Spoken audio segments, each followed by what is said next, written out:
Bonjour à tous et à toutes et bienvenue sur la chaîne Reflet de Lune, j'espère que vous allez bien, merci pour votre présence aujourd'hui. On se retrouve pour le tirage prédictif de la semaine du 21 au 27 août pour le signe du Taureau, Soleil, Ascendant ou Lune en Taureau. Alors je vais regarder les énergies de votre semaine d'abord avec l'oracle du cercle.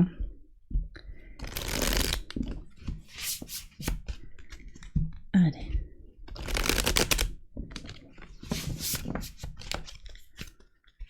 On y va.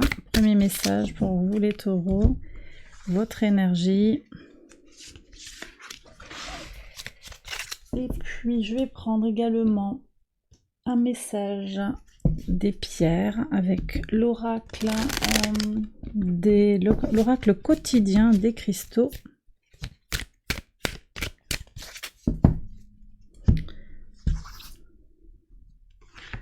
Allez. On y va. L'objectif. Et la pierre, comment elle s'appelle? Bloodstone, c'est la pierre de dragon, je crois. Ok, très tourné vers l'action, intéressant, intéressant. Levez-vous et avancez. Quel est votre objectif? Jupiter encore dans votre signe, hein, mais au carré de Vénus rétrograde. On a aussi un ralentissement de Jupiter hein, qui va bientôt rétrograder.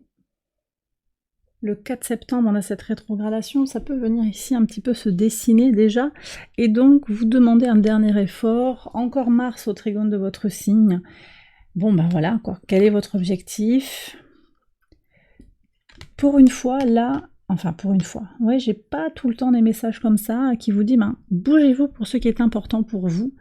Vous avez un objectif à cerner, allez-y, faites ce qu'il y a à faire pour obtenir ce que vous désirez. Je vais remettre une bougie.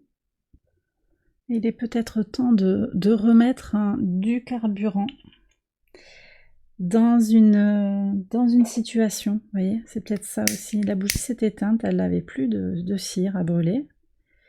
Il est temps pour vous, par analogie avec cette bougie, de remettre peut-être un objectif, effectivement, ou une idée de sens. Quel sens ce que je fais ça a et vers où je veux aller. Voilà, ne pas lâcher son objectif, ne pas lâcher ses idéaux. Je ressens tout ça pour vous cette semaine, les taureaux. Alors, je vais faire le tirage prédictif, on va voir comment tout cela résonne ensemble. J'accélère la vidéo et je vous retrouve après.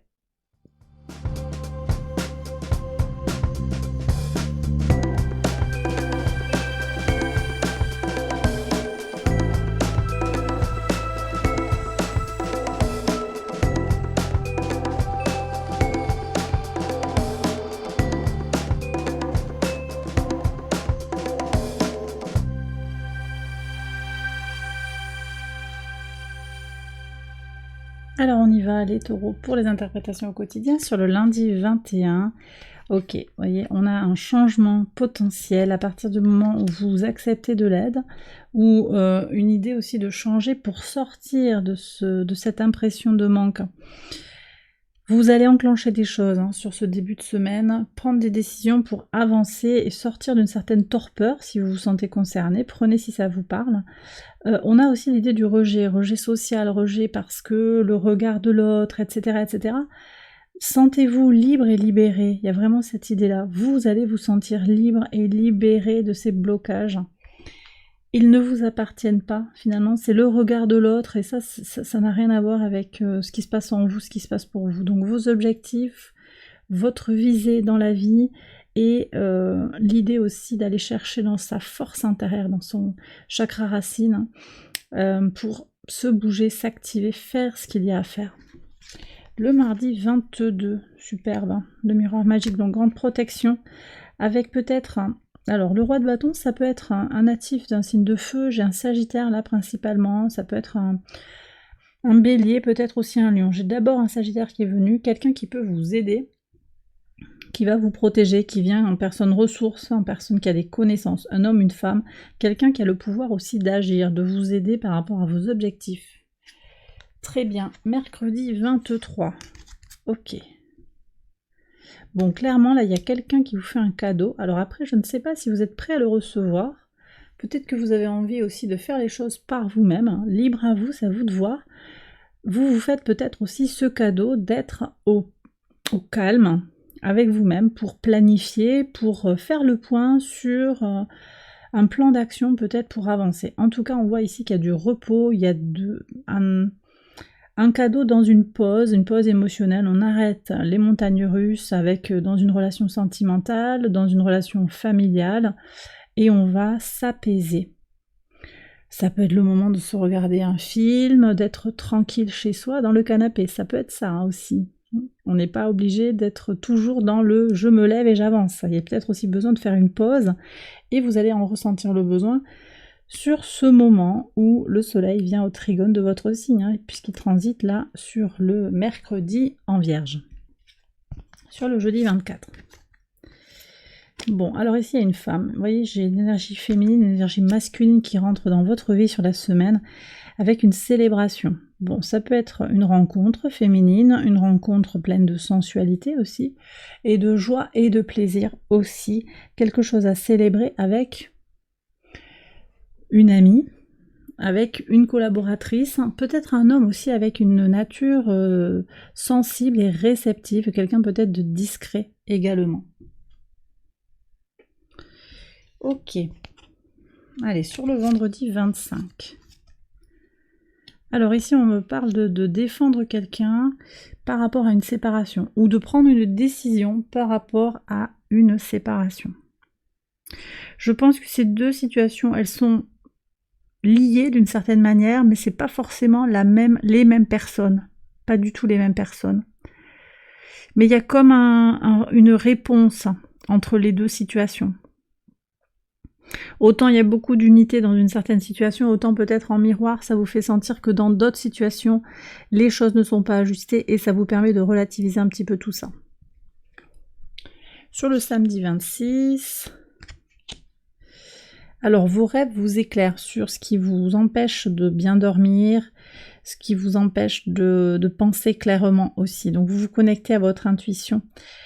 Ça va se passer peut-être sur le week-end, où vous pourrez avoir un sommeil de qualité, qui vous permettra de rêver, et donc on vous invite ici à noter vos rêves pour comprendre un petit peu ce qui vous tracasse, ce qui vous bloque sur le plan mental. Hein. Peut-être aussi vous aurez un éclairage sur cette séparation à venir, une personne peut-être qui n'ose pas vous dire quelque chose, on comprend les choses de façon intuitive et inconsciente. Oh, ça c'est très très beau. Ah mais là j'ai quelqu'un qui se bat pour un amour en fait. C'est pas... Regardez, il y a le retour, la séparation et le retour avec les amoureux. On se bat. Quelqu'un veut vous garder. Quelqu'un tient à vous. Alors prenez si ça vous parle par rapport à votre situation. Mais là, il y a quelqu'un qui veut revenir vers vous. Après, on a aussi les amoureux qui indiquent un choix. Donc ça peut être l'amour, effectivement, mais ça peut être aussi qu'il y a un choix. L'autre veut revenir, vous êtes libre de faire ce choix. Soyez aussi conscient des pulsions inconscientes, de l'auto-sabotage ou des intentions malhonnêtes ou insincères de cet autre qui revient dans votre vie, hein, possiblement. Que ce soit sur le sentimental ou également sur les communications, les transactions, parce que là, avec les Gémeaux, on est quand même aussi sur tout ce qui est mercurien, les communications, je le disais, les voyages, donc attention à ce que vous faites aussi avec l'international, le commerce, les mouvements, les transports, les déplacements. Il n'y a pas de danger, il y a des choix à faire pour tirer son épingle du jeu. Voilà ce que je ressens. Et bien voilà les taureaux, j'ai terminé votre message, j'espère qu'il vous a guidé, qu'il vous a éclairé. Je vous invite à liker la vidéo, à vous abonner, tout ça, je vous embrasse bien fort. Je vous souhaite une très bonne semaine. Prenez bien soin de vous, allez voir les autres vidéos de cette série, bien sûr, hein, pour votre ascendant, votre lune. Et je vous dis à très très bientôt pour les prochaines vidéos. Bye bye.